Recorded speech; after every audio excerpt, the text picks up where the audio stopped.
morte a Ferrara, morti 3 giovani, 2 ragazzi della provincia di Rovigo e una ragazza di Ferrara ferito, un quarto amico tornavano dalla discoteca. Il tragico scontro frontale stamane a Cavarzere, a perdere la vita un 71enne del posto, dopo l'impatto la sua auto è finita giù per una scarpata. Sono accusati di aver messo a segno una serie di colpi con l'esplosivo ai bancomat tra Veneto e Alto Adige, ma stavano per colpire anche in Belgio. 7 arresti nell'indagine dei carabinieri di Treviso e Padova. Da Castelfranco un grave episodio di bullismo contro una donna disabile da parte di alcuni ragazzi. La sorella ha sporto denuncia ai carabinieri. Maltrattamenti in famiglia, i carabinieri di Mestre hanno ottenuto l'allontanamento dalla casa familiare e il divieto di avvicinamento alla moglie per un 34enne del posto. Bed and breakfast abusivo scoperto dalla polizia locale a Treviso, e mentre i controlli continuano arriva la denuncia dell'artista Beppe Mora che con la moglie gestisce un B&B in centro storico, tantissimi irregolari. Dati sconcertanti sull'occupazione femminile in Veneto e sulle discriminazioni continue nei confronti delle donne. A Mestre la leader CGIL Susanna Camusso ha aperto l'assemblea.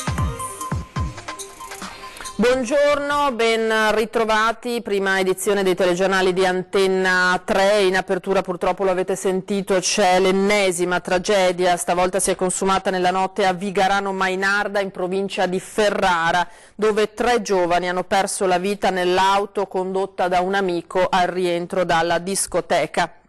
Il giovane ha perso il controllo della vettura e a morire sono stati i 3 passeggeri. Si tratta di 2 ragazzi di Rovigo, Giulio Nali, 28 anni, di Occhiobello, e Emanuel Signorini, 23, di Salara, entrambi in provincia di Rovigo. La terza vittima, l'avete vista, è Miriam Berselli, 21 anni, di Ferrara. I 3 lavoravano tutti insieme in un supermercato proprio a Ferrara. Il quarto giovane alla guida dell'auto è ricoverato all'ospedale e su di lui sono stati eseguiti i prelievi per appurarne un eventuale stato di alterazione.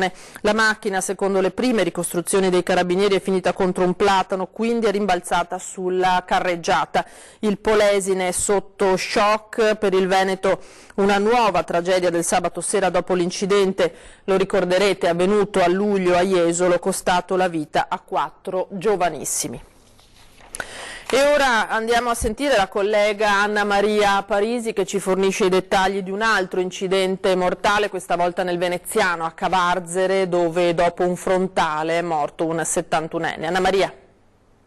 Buongiorno da Cavarzere con il tragico incidente avvenuto questa mattina verso le 7:30 lungo la provinciale 85. Drammatico il bilancio è quello di un morto e un altro ferito grave nello scontro avvenuto tra 2 auto. L'incidente sembra sia avvenuto in seguito a un sorpasso, ma sono ancora in corso i rilievi per verificare la dinamica dell'accaduto. Infatti, mentre per l'automobilista della Fiat Panda, un 71enne del posto, residente appunto nella zona, in una casa che si trova a Canella d'Adige, non c'è stato nulla da fare. Nonostante i paramedici abbiano tentato più volte di rianimare l'uomo, si trova in gravi condizioni l'altro automobilista. Subito naturalmente i soccorsi scattati con l'intervento, come dicevo, dei paramedici, del personale del SUME 118 che, come detto, hanno prestato le prime cure ai feriti dell'incidente. E ancora in corso, dicevo, i rilievi utili anche all'inchiesta penale. Vi forniremo maggiori dettagli nel corso del TG della sera. Da Cavarzere tutto, la linea può tornare allo studio. Grazie ad Anna Maria Parisi, andiamo avanti. Sono accusati di aver messo a segno una serie di colpi con l'esplosivo ai bancomat tra Veneto, Friuli e Alto Adige, ma stavano per colpire addirittura in Belgio. 7 gli arresti nell'indagine condotta dai carabinieri di Treviso e Padova, ci riferisce Federico Fusetti. Buongiorno. Sì, buongiorno da Padova. Operazione congiunta dei carabinieri di Padova, Treviso e Bolzano, che hanno neutralizzato una pericolosa banda di criminali che era specializzata nell'assalto ai bancomat di uffici postali ma anche di banche in tutto il nord-est, ma anche all'estero. Addirittura si sono spostati in Belgio per effettuare alcuni colpi. Secondo le indagini dei carabinieri, questa banda di Sinti, persone di origine Sinti, aveva un po' sempre la stessa tecnica, si spostava con auto velocissime durante la notte, colpiva anche in più posti proprio durante la stessa notte, con ordigni artigianali facevano esplodere i bancomat e ovviamente riuscivano a portare a casa molti sold. Sono state fatte delle perquisizioni nelle scorse ore in due campi a Ponzano e a Vedelago, sono state perquisite roulotte e case mobili e poi sottoterra, trovati grazie all'intervento degli scavatori dei vigili del fuoco, sono stati trovati in un campo 60.000 euro, nell'altro addirittura 240.000, oltre ad arnesi da scasso, targhe contraffatte. Un'indagine coordinata dalla Procura di Padova e che ha sottolineato la pericolosità di questo gruppo proprio per il danno ovviamente sociale, ma anche per il danno agli edifici che ospitavano il bancomat, ma anche il pericolo per gli automobilisti che transitavano durante la notte lungo le strade battute anche da questi rapinatori. Come dicevo, 7 fermi sono stati eseguiti e attualmente si trovano nei carceri del Veneto. Per il momento è tutto, in allo studio. Grazie a Federico Fusetti. Tra l'altro di poco fa una puntualizzazione da parte dei Carabinieri, perché in merito a quello che diceva il nostro collega Fusetti, proprio poco fa si è saputo che i 2 ritrovamenti di denaro sotterrato sono di 140.000 e di 60.000 euro. I Carabinieri di Mestre hanno chiesto e ottenuto una misura cautelare di prima istanza per il reato di maltrattamenti in famiglia, applicando l'allontanamento dalla casa familiare e il divieto di avvicinamento alla vittima nei confronti di un uomo di 34 anni. L'indagine dei militari è scaturita da numerose denunce e segnalazioni della moglie raccolte nella cornice di sicurezza della stanza tutta per sé allestita presso la caserma di Mestre in collaborazione con l'associazione Optimist Italia. I Carabinieri invitano, in caso di episodi del genere, a fare segnalazioni alle forze dell'ordine prendendo contatti con le stazioni dei Carabinieri o chiamando direttamente il 112. Torniamo alla mobilitazione degli inquilini delle case ATER, perché in attesa che la Regione ponga dei correttivi alle situazioni più delicate sono previste nuove manifestazioni, proprio una a Venezia. Ci dice tutto Filippo Fois. Sì, buongiorno da Venezia, dove si sta concludendo la manifestazione per il blocco della legge regionale sulla casa, la riforma dell'ATER che ha cambiato i canoni per poter rimanere o accedere agli appartamenti in edilizia popolare, una manifestazione che si è svolta da Piazzale Roma fino a Campo San Geremia, attraversando l'Issa di Spagna, dove poi si è conclusa con un comizio. L'assemblea è organizzata dall'Assemblea Sociale per la Casa, molti manifestanti, tra l'altro sono inquilini di case popolari naturalmente, e vestono con dei gilet catarifrangenti, quelli che sono in dotazione in automobile, per cui come ci sono i gilet gialli in Francia per certi versi. Oggi assistiamo a una manifestazione di gilet arancioni. Un'altra richiesta che viene fatta dai manifestanti è che venga riconosciuta la specificità di Venezia, dove 20.000 euro di ISEE sono davvero molto poche. Viene citata ad esempio ciò che avviene in altre regioni, a partire dalla Lombardia, dove i parametri sono un po' più larghi rispetto a quelli che in questo momento prevede la legge regionale, anche se bisogna dire che da questo punto di vista l'assessore Lazzarini ha più volte annunciato che sono al lavoro delle commissioni, che peraltro hanno appena terminato il loro compito, che presenteranno nei prossimi giorni dei correttivi proprio nei casi di persone che sforano per poco, per qualche risparmio in banco per un TFR, il limite dei 20.000 euro. Per ora da Venezia è tutto, verifichiamo la vita. Grazie a Filippo Fois. Noi andiamo avanti con la cronaca. Ecco il grave episodio di bullismo, chiamiamolo così, che arriva da Castelfranco Veneto nella Marca. Bullismo contro una donna disabile da parte di alcuni ragazzi. La sorella ha sporto denuncia ai Carabinieri. Insultata alla fermata del bus da dei ragazzi che invece di andare a manifestare contro i cambiamenti climatici si sono seduti al bar a bere. Vittima una donna disabile di Castelfranco Veneto, la sorella Sporto denuncia ai carabinieri. L'episodio ieri mattina poco dopo le 8 nella piazzetta tra via Podgora e via Filzi, dove la disabile stava aspettando il bus della cooperativa Vita e Lavoro. Hanno visto mia sorella, hanno cominciato a ingiuriarla e le hanno dato uno spintone, ha raccontato. Lei è salita in pulmino e ha iniziato a piangere senza spiegare alle operatrici il perché. La donna si è calmata solo dopo un'ora, riferisce la sorella, che ha deciso di presentare una querela ai carabinieri e ha tirato in ballo anche il sindaco Stefano Marcon perché, dice, nella zona continuano a verificarsi episodi più o meno gravi causati da gruppi di giovani che stazionano nell'area senza che nessuno intervenga. Un agordino di 30 anni è stato denunciato dai carabinieri di Falcade per diffamazione attraverso Facebook. Il giovane avrebbe postato epiteti ingiuriosi nei confronti della polizia locale di Falcade per l'utilizzo, a suo dire, improprio degli autovelox. I carabinieri ricordano agli utenti dei social di prestare attenzione perché anche attraverso questi canali naturalmente si può essere puniti, vigono le norme del codice penale oltre che quelle, sottolineano, dell'educazione. E ora il blitz della Polizia Municipale di Treviso contro i bed and breakfast abusivi, strutture ricettive che oltre a creare un danno economico e di promozione turistica sono un vero e proprio pericolo, dicono, per la sicurezza.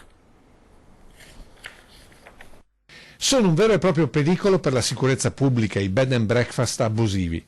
Un fenomeno che sta letteralmente esplodendo in città, ma in genere in tutta la Marca, sull'onda crescente del turismo legato alle città d'arte ed ora alle colline del Prosecco, patrimonio UNESCO.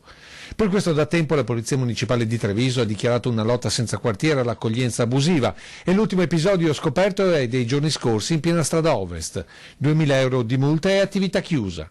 Le tracce però sono state lasciate nei siti professionali dove vengono pubblicizzate queste attività ricettive.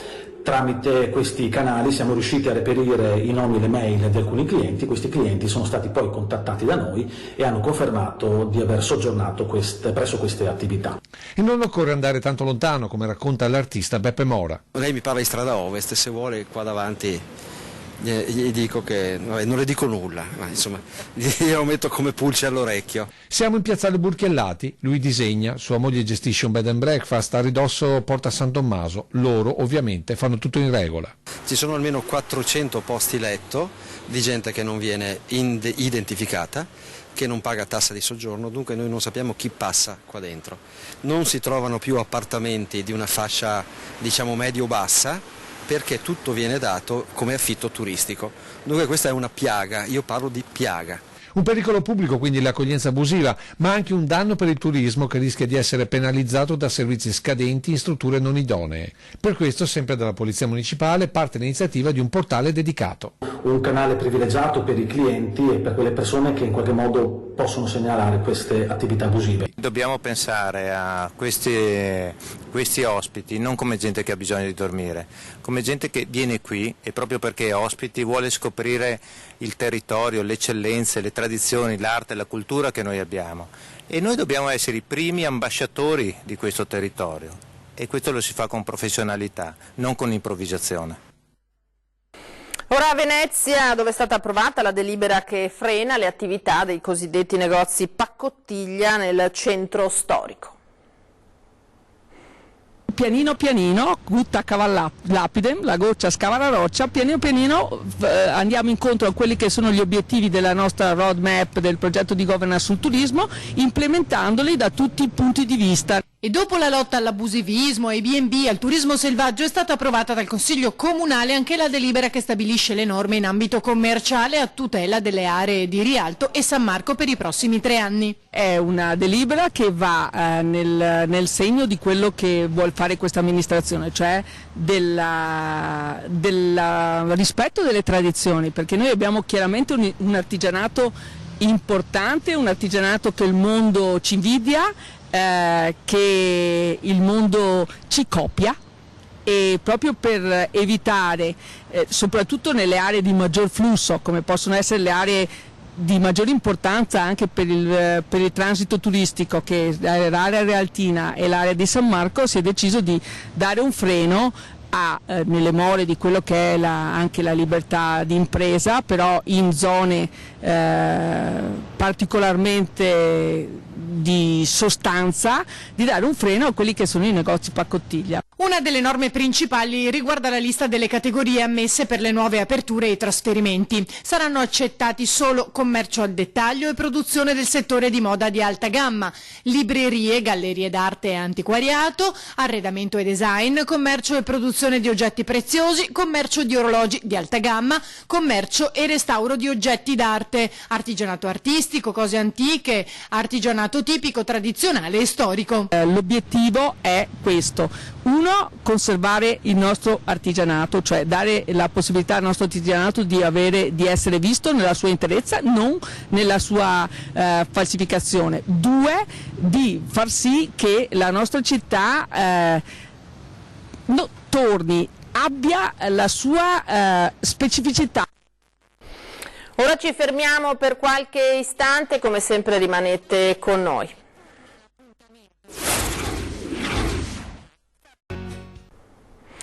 Di nuovo in diretta, prima edizione delle notizie di Antenna 3. In questa giornata veniamo all'impresa di Marco Togni, ingegnere di 37 anni, impresa arrivata a Venezia dopo aver toccato anche le province di Padova e di Rovigo. L'incontro con la vice sindaco Luciana Colle e col patriarca di Venezia, che hanno sottoscritto la Carta dei diritti per i malati di sclerosi multipla, e ora la marcia prosegue. Ha già percorso a piedi 4.300 km dei 6.000 che fanno parte del suo Giro d'Italia per sostenere i diritti dei più deboli, in particolare i malati di sclerosi multipla. L'impresa di Marco Togni, 37 anni ingegnere, volontario AISM, partito da Genova lo scorso 17 marzo, è arrivata a Venezia. Accompagnato da Marco Favaretto, presidente dell'AISM veneziana, Marco Togni ha incontrato prima a Cafarsetti la presidente del Consiglio Comunale di Venezia Ermelinda Damiano e la vice sindaco Luciana Colle, poi in Curia il patriarca Monsignor Francesco Moraglia.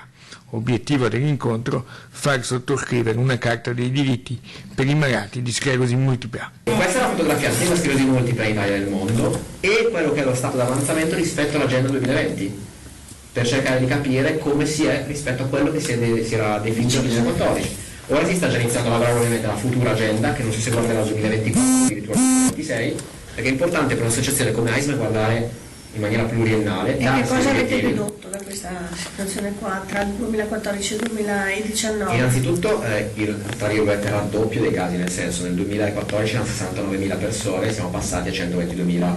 Toccanti molte testimonianze dei malati. La patologia è venuta a farmi visita nel 2006, però fino al 2010 io sentivo che c'era, però più di tanti fastidi non me ne dava, nel senso sentivo che dovevo odiare un po' le ginocchia, dovevo odiare un po' l'arto destro in modo particolare, però fino al 2010 mi ha lasciato libere. C'è comunque sempre la voglia di combattere nonostante le difficoltà. A me piace ripetere che nella sfortuna di avere questa fastidiosa compagna di viaggio io mi ritengo fortunatissimo, perché intanto parlo ancora, utilizzo ancora gli arti superiori e la gamba sinistra c'è e non c'è, però tutto sommato lei poteva andarmi peggio. Va andando spesso al San Camillo, al Lido di Venezia, e io vedo tante persone che tanti hanno sclerosi, molti altri hanno altre patologie. E ora l'economia, con i dati sconcertanti sull'occupazione femminile in Veneto e sulle discriminazioni continue nei confronti delle donne. A Mestre la leader CGIL Susanna Camusso ha aperto l'assemblea per discutere proprio di questo tema. Uno squillo, il suono del telefono. Una squillo, non serve nemmeno dirlo, credo. Un uomo di mondo, un gran signore. Una donna di mondo, una gran... Con un monologo sulla differenza ancora estremamente radicata tra uomo e donna è iniziata l'assemblea della CGIL per presentare dati importanti, ma soprattutto soluzioni. A Mestre, alla presenza di Susanna Camusso, perché secondo i dati elaborati da CGIL, proprio in Veneto le donne risultano essere maggiormente penalizzate. Il Veneto non fa una gran bella figura, ma diciamo il nostro paese non fa una bella figura. In realtà aumentano i processi di precarizzazione che riguardano in particolare le donne, part-time verticali, contratti a termine, tutte soluzioni precarie, questo è un dato generale, ovviamente colpisce ancora di più in una regione come il Veneto, dove comunque la crisi in qualche modo è un ricordo alle spalle, il mercato del lavoro e le attività produttive hanno ripreso a funzionare, quindi rende più plastico il fatto che siamo di fronte a una discriminazione. A partire dalle retribuzioni che differiscono del 35%, frutto di maggiore precarietà, più part-time, ma anche un valore inferiore di premi e paghe orarie. C'è un grandissimo tasso di part-time involontario, molto più alto delle altre regioni, e che quindi l'occupazione femminile, anche delle ragazze laureate, delle ragazze istruite e ben preparate, è un'occupazione povera. Permane una discriminazione che è legata molto al tema della maternità e del tempo, e quindi alla necessità delle donne magari di assentarsi per un periodo, quindi succede ancora nei colloqui di lavoro che si chieda alle ragazze se hanno intenzione di sposarsi, se hanno intenzione di avere figli, succede quotidianamente e succede ancora, e i dati sono evidenti, di donne che dopo la maternità sono costrette a dimettersi perché non è compatibile il lavoro con la cura dei figli. Questo ci dice in realtà come non si sia capito nulla di quello che è successo nel mondo, non si sia capito nulla dello straordinario valore delle donne, e anche qui, se vogliamo tradurla brutalmente, il futuro non può che essere femmina, visto che gli uomini non hanno dato grande prova di loro. Abbiamo ancora indubbiamente molto da fare, è uno dei temi che forse mette poi in chiaro anche cosa vuol dire essere multitasking. Qualche anno fa dicevamo essere acrobati, adesso diciamo essere multitasking, cioè fare molte cose contemporaneamente. È quello che bisogna passare dall'idea che sono le donne che devono conciliare tutto all'idea che invece bisogna condividere. Una notizia appena battuta dall'agenzia ANSA: 3 individui travisati con caschi, uno dei quali armato di pistola, hanno messo a segno una rapina questa mattina attorno alle 6 all'interno della sala slot Admiral Club a Spinea, a Venezia. Dunque i malviventi hanno minacciato e costretto una dipendente ad aprire la cassa, rubando poche centinaia di euro, per poi rinchiudere la donna all'interno dello sgabuzzino sul retro, fuggendo e facendo perdere le proprie tracce. Nel locale erano presenti, stando all'agenzia, anche alcuni avventori che si sono nascosti dietro le slot. Indagini sono in corso da parte dei militari del Comando Provinciale Carabinieri di Venezia. Anche il presidente della regione Zaia ha lanciato un appello per sostenere la negoziante di ortofrutta che una settimana fa ha avuto la bottega distrutta, lo ricorderete, da dei giostrai in fuga. Mia figlia è saltata così, io ho detto: Jessica, dopo tutto quello che c'è successo, cos'è successo adesso? Mamma, ha risposto Zaia! Insomma, è stata felice perché è lei che mi gestisce Instagram, io non sono una che seguo Facebook, Instagram. Il soffitto puntellato, la vetrata distrutta, un pezzo di muro sventrato, la porta danneggiata, ma nonostante tutto questo il Frida Tosca non ha perso il sorriso. Con la collega Eleonora si è rimboccata le maniche ed ha riaperto il negozio di ortofrutta in Viale Luzzati, devastato dall'auto dei giostrai in fuga una settimana fa. Una voglia di ricominciare testimoniata da un video rilanciato anche dal governatore Zaia, che invita i trevigiani ad aiutare la commerciante con un gesto anche piccolo di solidarietà. Ed il sostegno è arrivato, una banca ha messo a disposizione gratuitamente un conto corrente e le donazioni cominciano ad arrivare. Io sinceramente non ho neanche avuto tempo di andare a vedere se qualcuno ha versato, ma io so che hanno versato perché c'è gente che ce lo dice in tutte le forme. E noi ci stiamo cercando insomma di sopravvivere. E così Elfrida va avanti con l'immancabile sorriso e la voglia di tornare alla normalità, anche se al posto della vetrina ora c'è un pannello di legno. Ma c'è modo di rendere carino anche questo con un bel murales. L'ho voluto rallegrare, no? Allora ho dato la possibilità, invece di scrivere sui muri, di scrivere lì, che così facciamo cosa buona e giusta. Un desiderio a tutti coloro che la stanno aiutando, ed il desiderio, dopo il post di Zaia, di una visita del governatore. Contentissima, gli offro i prodotti miei, i prodotti dell'orto di Elfrida, tagliati, preparati, che così li assaggiamo fuori nel mio parcheggio, super accogliente. La Regione non erogherà i 12 milioni necessari al rilancio del Colle del Nevegal e in Consiglio Comunale è stato scontro. Il destino del Nevegallo è un'agonia perenne che si ripresenta da alcuni anni e che ha l'effetto del cibo mal digerito. È stato così anche venerdì, quando in Consiglio Comunale il sindaco ha riferito il contenuto di una telefonata, l'ennesima, con l'assessore regionale al turismo Canerre. Ho parlato prima con l'assessore Canerre che conferma che non vengono erogati 16 milioni di euro di contributo, 12 milioni di euro. Era evidente, secondo me, che non ci fosse un impegno della Regione sotto questo profilo. Probabilmente c'è stato un fraintendimento successivamente alla riunione nel confronto tra l'assessore regionale e i giornalisti, per cui era passata la notizia che in verità ha falsato il quadro. Peccato che quel 16 settembre i giornalisti fossero dotati di taccuini, registratori e videocamere.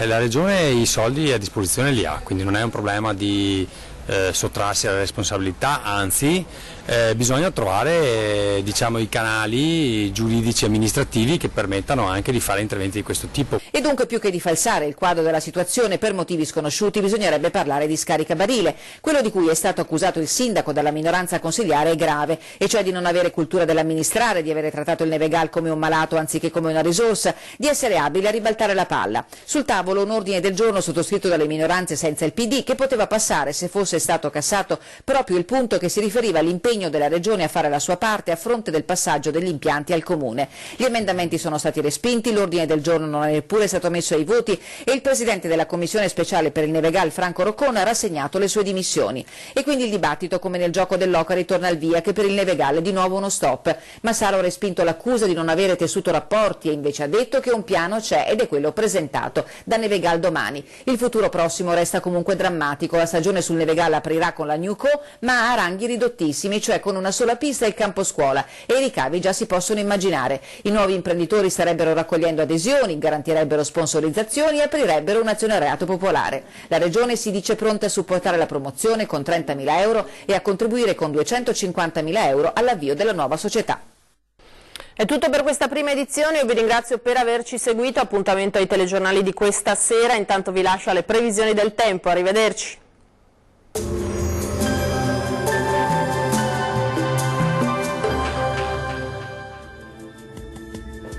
Bentrovati al meteo. Weekend a tratti variabile e anche la giornata di sabato 28 settembre sarà così, ma vediamo la situazione nel dettaglio. Sul Veneto al mattino cielo piuttosto nuvoloso con qualche pioggia a carattere sparso, tuttavia di debole intensità. Qualche spazio maggiormente soleggiato sarà possibile al pomeriggio, entro la nottata migliorerà un po' ovunque. Vediamo anche le temperature, le minime saranno comprese tra 13 e 18 gradi, massime sostanzialmente stazionarie tra i 21 e i 24 gradi circa. Situazione simile anche sul Friuli Venezia Giulia, con molte nubi fin dal mattino e con occasionali temporali a carattere sparso, anche in questo caso in esaurimento entro la notte. Temperature invariate, minime tra 15 e 18 gradi, massime oscillanti invece tra i 22 e i 23 gradi. Uno sguardo infine al Trentino Alto Adige, il cielo anche qui sarà a tratti coperto con qualche acquazzone a carattere sparso. Temperature minime sui 14 gradi, massime sui 25 gradi circa. Bene, dal meteo di Antenna 3 per ora è tutto, arrivederci!